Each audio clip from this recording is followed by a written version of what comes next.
Welcome to this very special studio audience edition of Hannity. Now, tonight for the hour, I will be joined by a very distinguished group of African-American conservatives.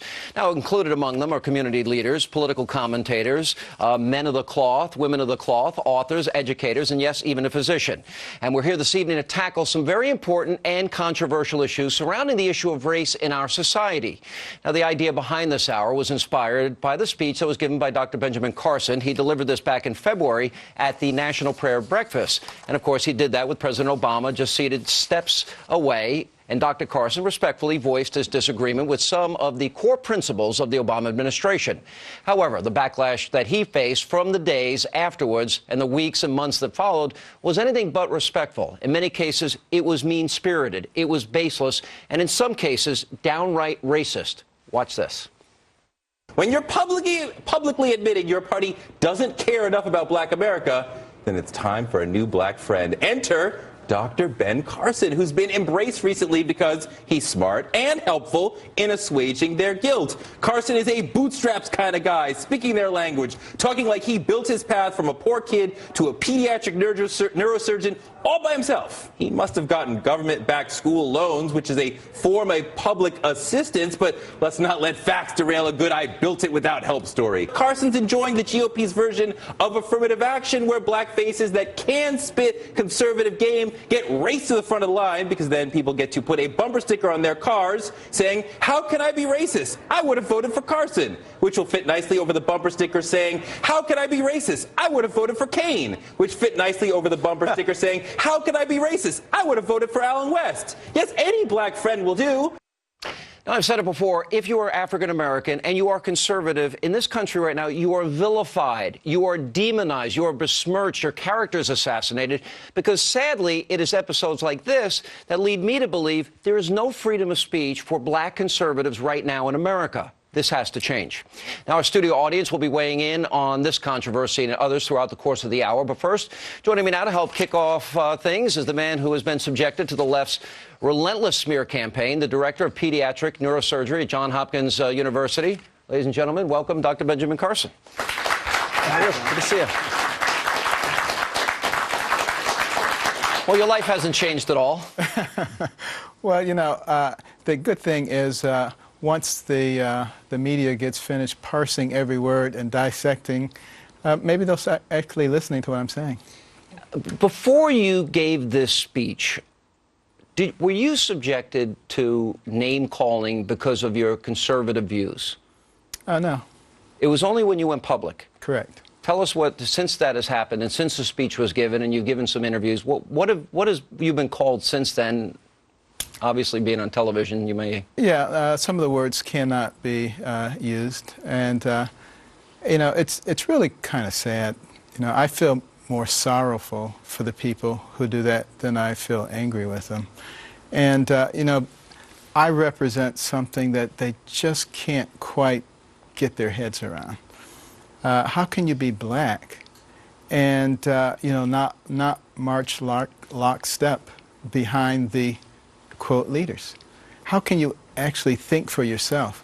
And how can you actually have some ideals that actually make sense, that don't agree with their leaders?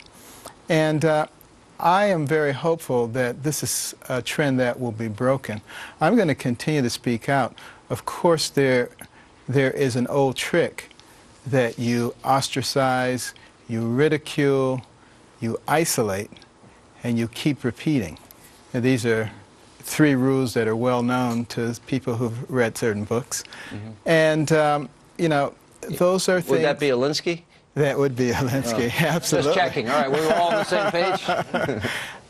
I'm not sure that it's going to work, quite frankly, because I don't plan on going anywhere. So... well, I think, well, I'll speak for a lot of us. I think a lot of people are glad to hear that. Let me just ask the audience one question. Of everyone here that's conservative, how many of you have been called horrible names because of your conservatism?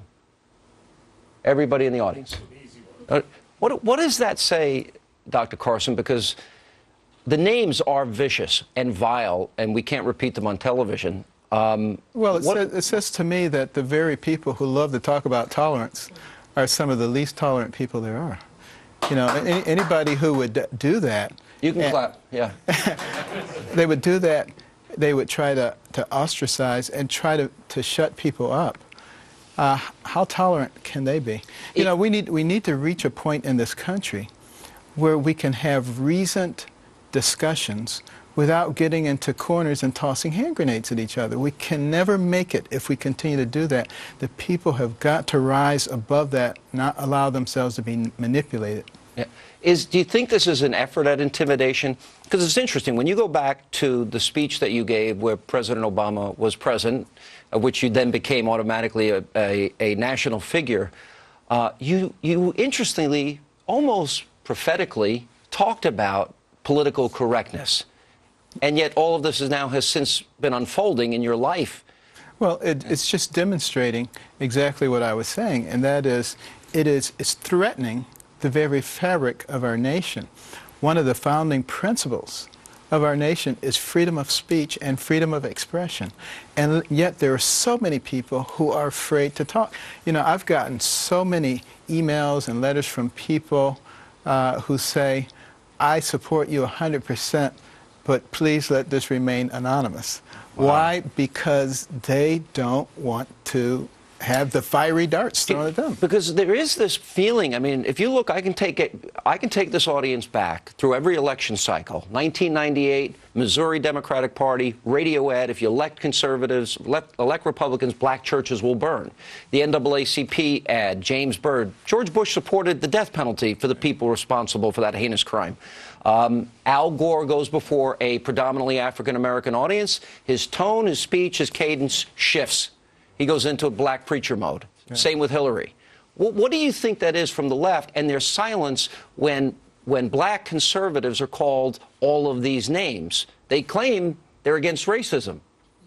Why don't they speak out when African-American conservatives are attacked? I think that would be a very good question to ask them. Of course, they won't. I doubt that they'll answer. Some of them won't come on my show, or they'll, you know. They'll dodge the question. Yes. and move around because perhaps they don't want to face reality. But, you know, the way I look at it, and I've said this before, as a brain surgeon, you know, I don't tend to see race and talk about race a whole lot, because when I open that head up, and I'm operating on the brain, that's the thing that makes the person who they are. The cover doesn't make them who they are.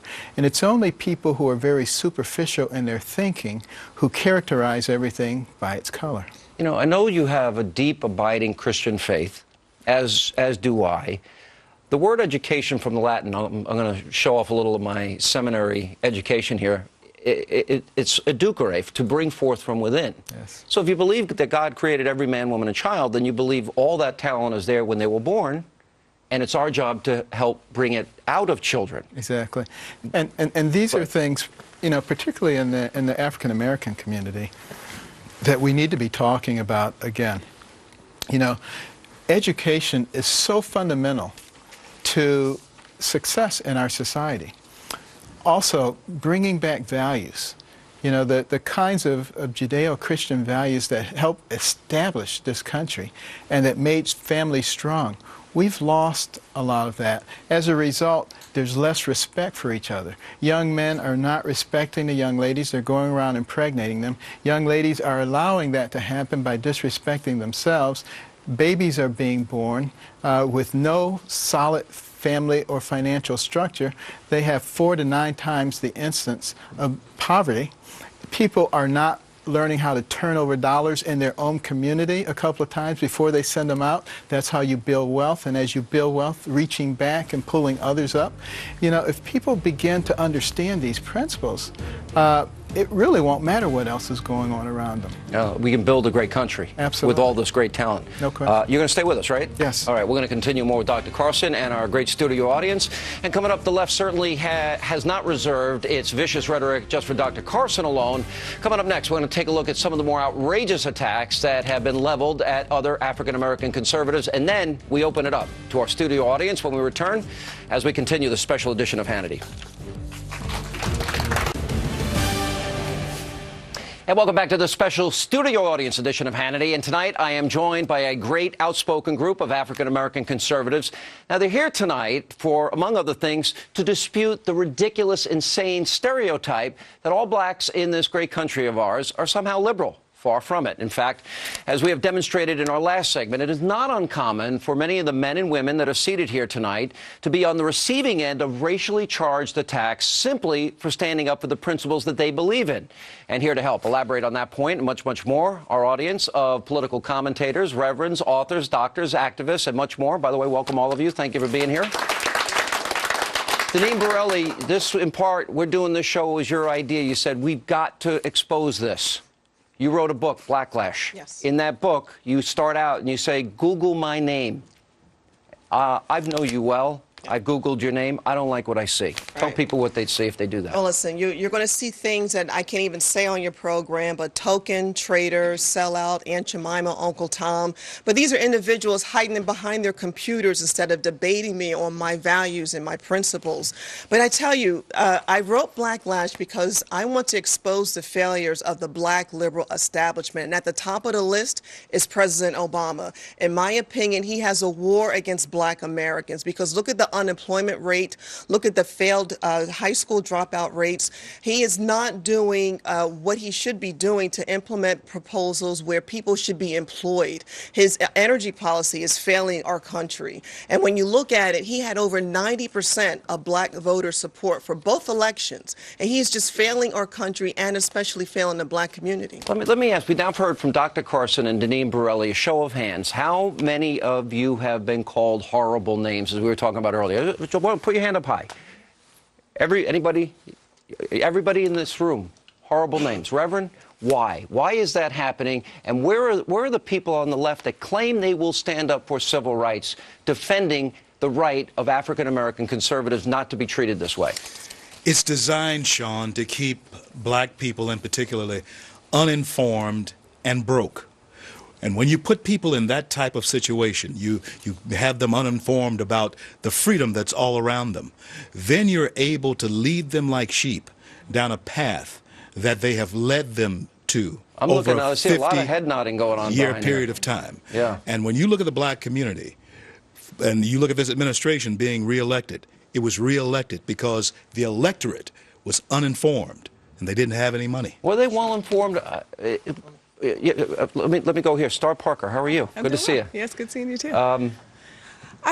You know, when we look at who's behind this strategy, the liberal Democrats have not changed their MO. This is not a new strategy. They used it during slavery. Remember, every time the word freedom was mentioned and African Americans at that time heard about freedom, if you ran away, they would bring you back to that plantation, the overseer. The overseer today is the Congressional Black Caucus. Their exclusive job is to keep them on the plantation, keep them uneducated, and keep them unarmed. And this was the same job of the overseer of the slave plantation, which was liberal Democrats. But let me finish this one point, because I'm going to tell you what they did. They would take that slave, they would strip the skin off of him, and make everybody watch. And that's what they do to us. People are going to hear this, and they're going to say, you're going to compare the Congressional Black Caucus to overseers? It's the same exact strategy, because what they know. Everyone agrees with that? Crystal, you disagree. I want to ask you why.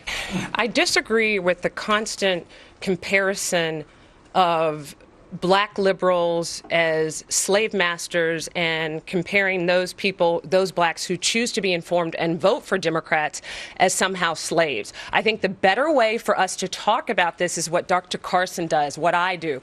When you talk about the history of the Republican Party, when you talk about the fact that Lincoln and Republicans from before slavery through to 1964 and beyond with President Nixon, Republicans are the ones who fought for civil rights, who fought for opportunity for blacks, who actually, Nixon, nobody knows this because they don't know their history.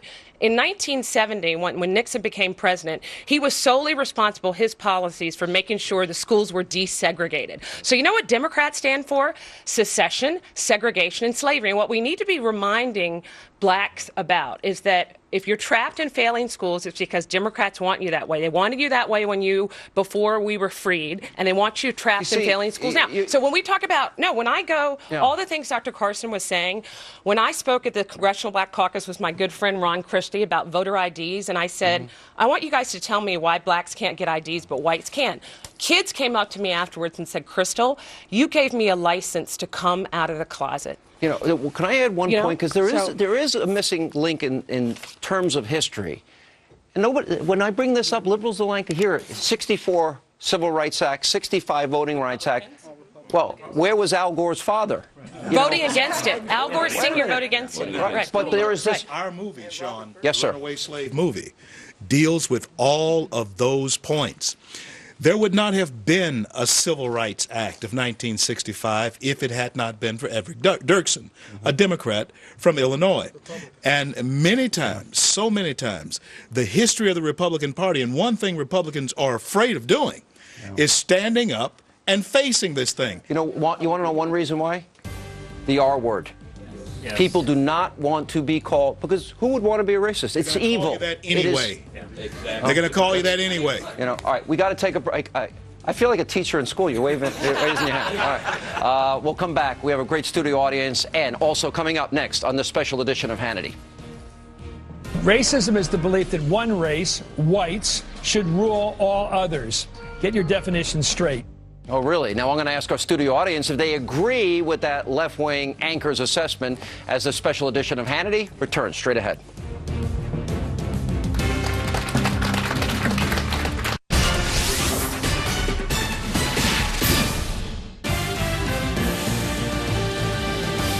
And welcome back to the special studio audience edition of Hannity tonight as we continue our discussion about the conservative movement with members of the African-American community. I want to draw your attention to something that was said last week by one of the so-called journalists over at NBC News. Let's take a look at this.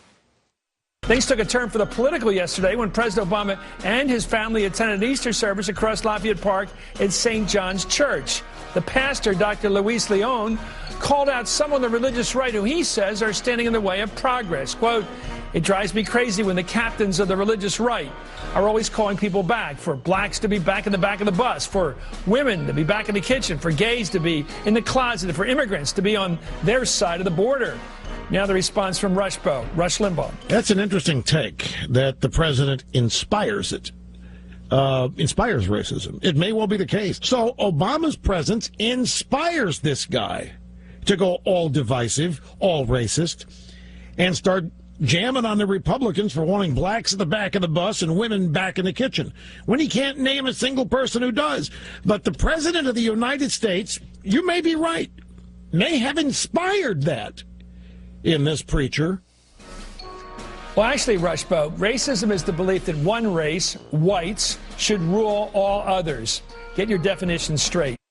Somebody needs to buy this guy a dictionary. Joining me now to respond directly, Mr. Thrill Up His Leg, our very special studio audience of African-American conservatives. You're laughing. Why? Yeah. Well, obviously, the notion that that whites have a monopoly on racism is ridiculous. You listen to some of the things that some of the most prominent black leaders in this country have made, from comments that they've made, Al Sharpton, Jesse Jackson. I mean, White leaders, Interloper was, White Interloper, Jaime Town, Nation of Islam leader, comments about Jews and so forth. Obviously, no one race of people has a monopoly on racism. But I wanted to get back to something you said earlier about the name calling. I think it goes deeper than that. There's a need on the left to almost psychoanalyze black conservatives, put them on the couch.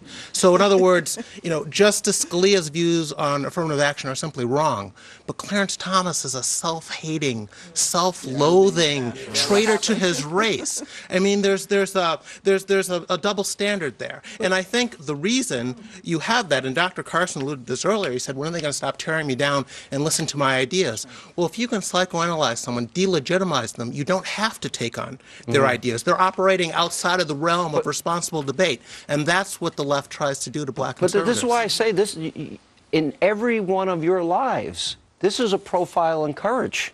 Well, because but then again, Sean. Well, courageous people never know they're courageous, right? Seriously. That may be true, but what I think that we're missing here is that we actually do have a license to say a lot of things as black conservatives. I actually kind of disagree. I think that we're the ones speaking out saying, you're wrong on all these issues. And what really amazes me is that they would actually pick on Dr. Carson. It just shows you the level that they're willing to go, because this is a guy that gets to work on people's brain.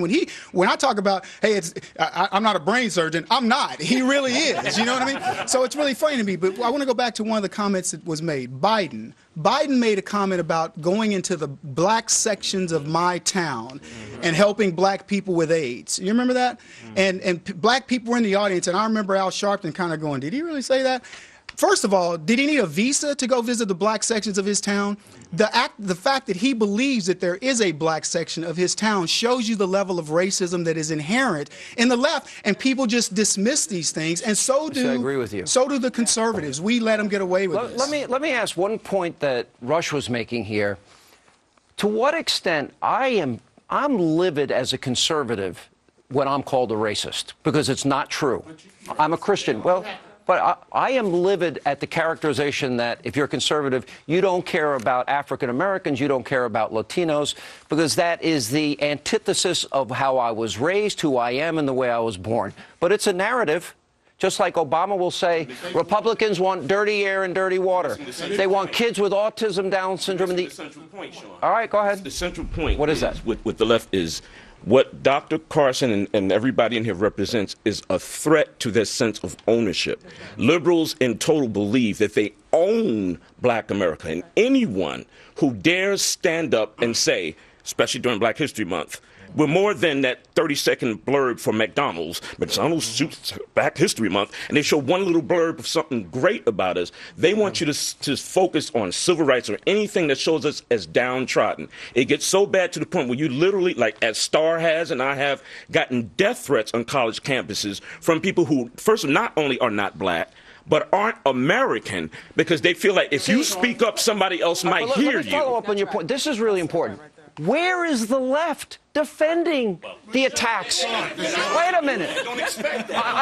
You're laughing at me. That's fine. It's my show. David Webb. Yeah. We actually even have to peel it back for a moment. Put aside the word conservative. Put aside the word black.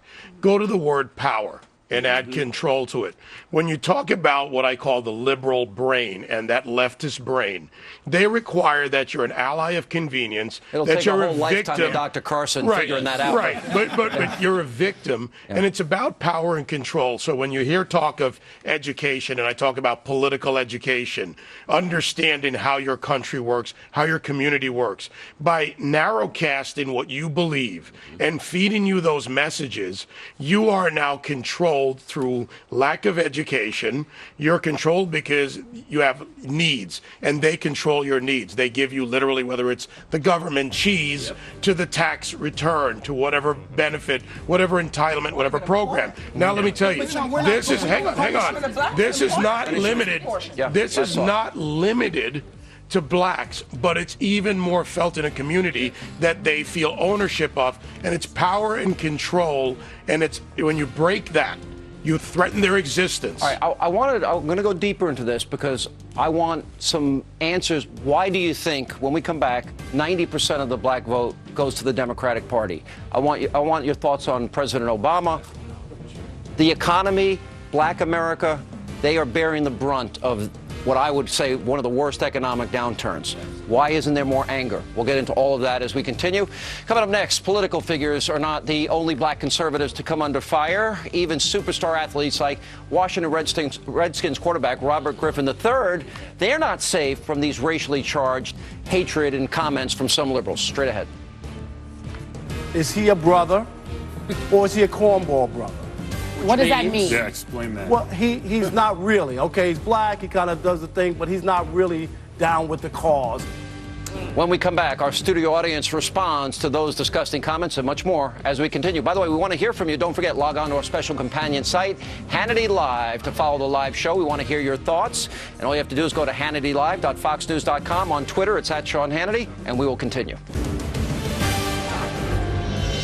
And welcome back to Hannity. Now, so far tonight, with the help of our audience, we have been focusing our attention on the left's obsession with tearing down African-American conservatives, now particularly if they're politicians. However, it's very important to note that these attacks are by no means limited to the world of politics. Now, last year, many of us, we were stunned when a commentator on ESPN turned his attention to Washington Redskins quarterback, the phenomenon of Robert Griffin III.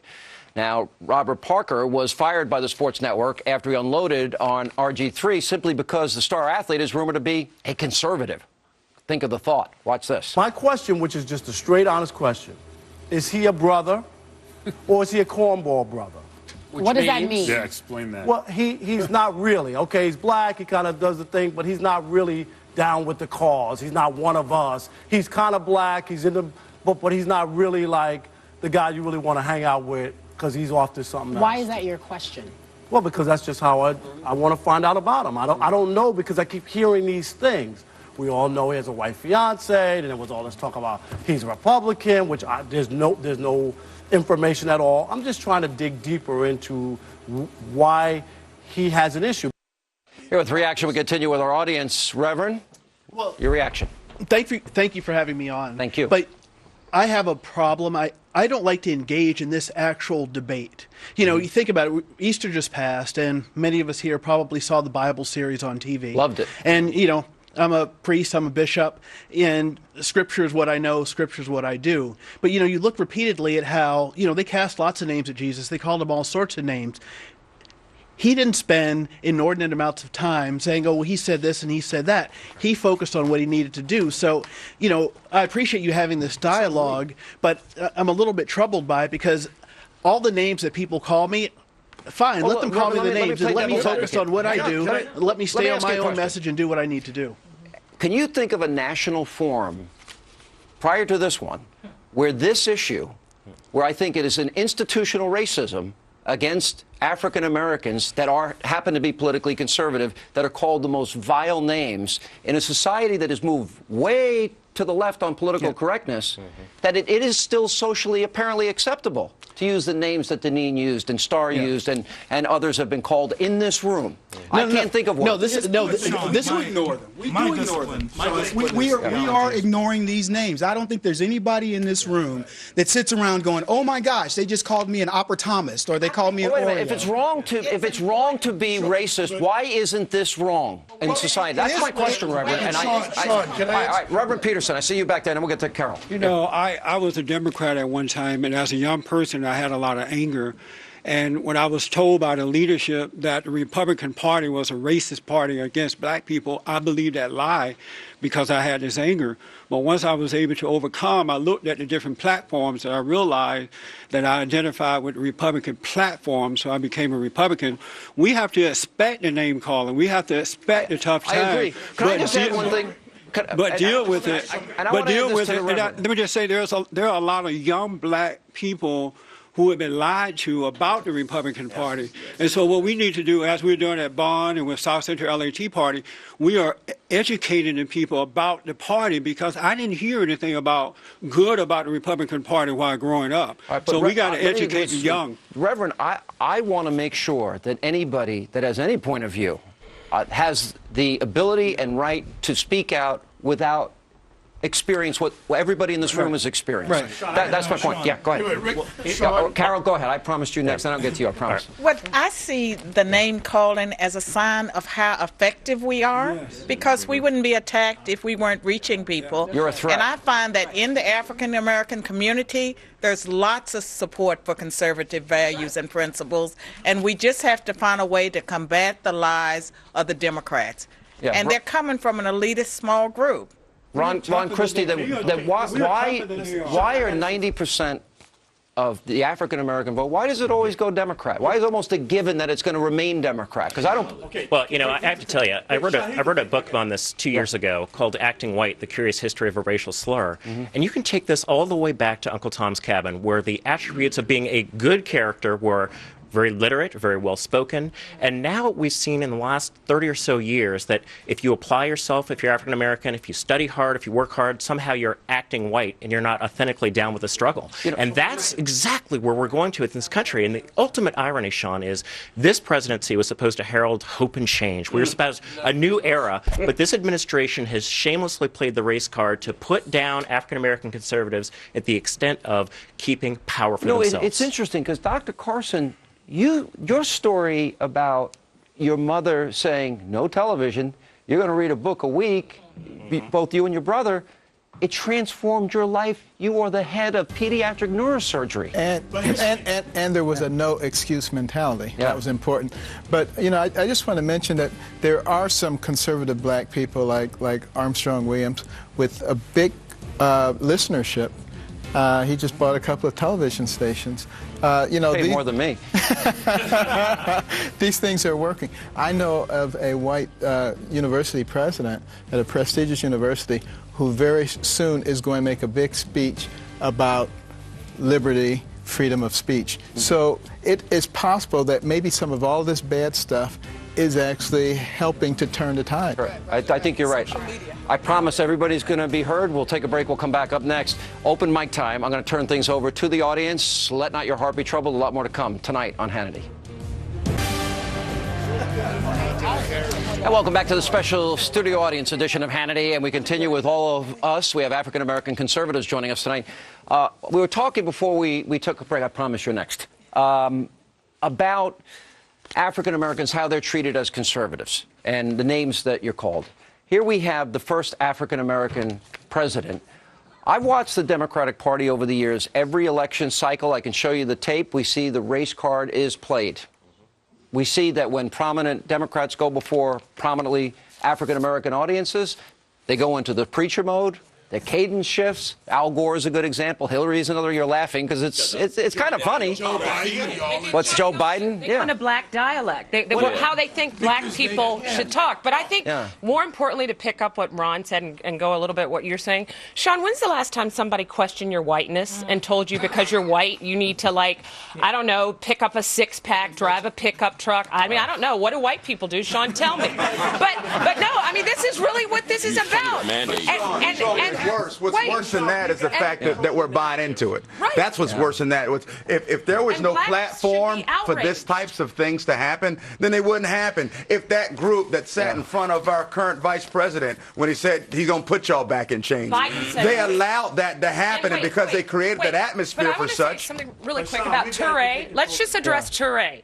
You were asking why are blacks voting over 90%. It's a combination of what Ron said, but it's also because CNN, NBC prop up charlatans, race hustlers like Al Sharpton and Touré, he has intellectual brain tumors. Touré does, not Dr. Carson, who is a brilliant brain surgeon. But more importantly, when black Americans are getting misinformation, and also the Republican Party is not going into the communities like all of us are.